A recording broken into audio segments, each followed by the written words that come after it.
ಹೇಗೇಶ್ ಬರ್ಲಿ ನೋಡಿ ಮಾತಾಡ್ತೀನಿ. ಕಳೆದ 3 ವರ್ಷಗಳ ಅವಧಿಯಲ್ಲಿ ಕರ್ನಾಟಕ ರಾಜ್ಯದಲ್ಲಿ ಗೌರವಾನ್ವಿತ ಸಿದ್ದರಾಮಯ್ಯನವರು ಮತ್ತೆ ಡಿ.ಕೆ. ಶಿವಕುಮಾರ್ ಸಾಹೇಬರ ನೇತೃತ್ವದ ಕಾಂಗ್ರೆಸ್ ಸರ್ಕಾರ ಅಧಿಕಾರಕ್ಕೆ ಬಂದ ನಂತರ ನಡೆದಂತ ಎಲ್ಲಾ ಮರು ಚುನಾವಣೆಗಳಲ್ಲಿ ಕಾಂಗ್ರೆಸ್ ಅಭ್ಯರ್ಥಿಗಳು ಗೆದ್ದಿದ್ದಾರೆ. ಅದೇ ರೀತಿಯಲ್ಲಿ ಇವತ್ತು ಏನು ದಾವಣಗೆರೆ ಮತ್ತು ಬಾಗಲಕೋಟೆಯ ಉಪಚುನಾವಣೆಯ ಫಲಿತಾಂಶದಲ್ಲೂ ಸಹ ಕಾಂಗ್ರೆಸ್ ಅಭ್ಯರ್ಥಿಗಳು ಗೆದ್ದಿರುವಂತದ್ದು ಏನು ಕರ್ನಾಟಕದ ಜನತೆ ಕಾಂಗ್ರೆಸ್ ನೇತೃತ್ವದ ಸರ್ಕಾರದ ಮೇಲೆ ಇಟ್ಟಿರುವಂತ ನಂಬಿಕೆ ಮತ್ತು ಭರವಸೆಗಳ ಪ್ರತೀಕ ಎನ್ನುವಂಥದ್ದು ಸ್ಪಷ್ಟ.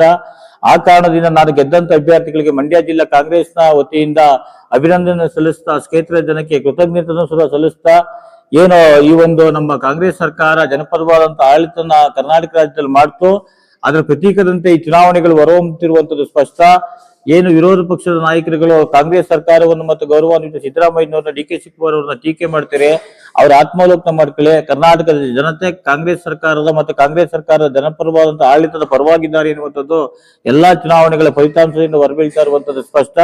ಹಾಗಾಗಿ ಮತ್ತೊಮ್ಮೆ ಗೆದ್ದಂತ ಅಭ್ಯರ್ಥಿಗಳಿಗೆ ಮತ್ತು ಕ್ಷೇತ್ರದ ಜನಕ್ಕೆ ಅಭಿನಂದನೆಯನ್ನು ಸಲ್ಲಿಸ್ತೀನಿ. ನಮಸ್ಕಾರ.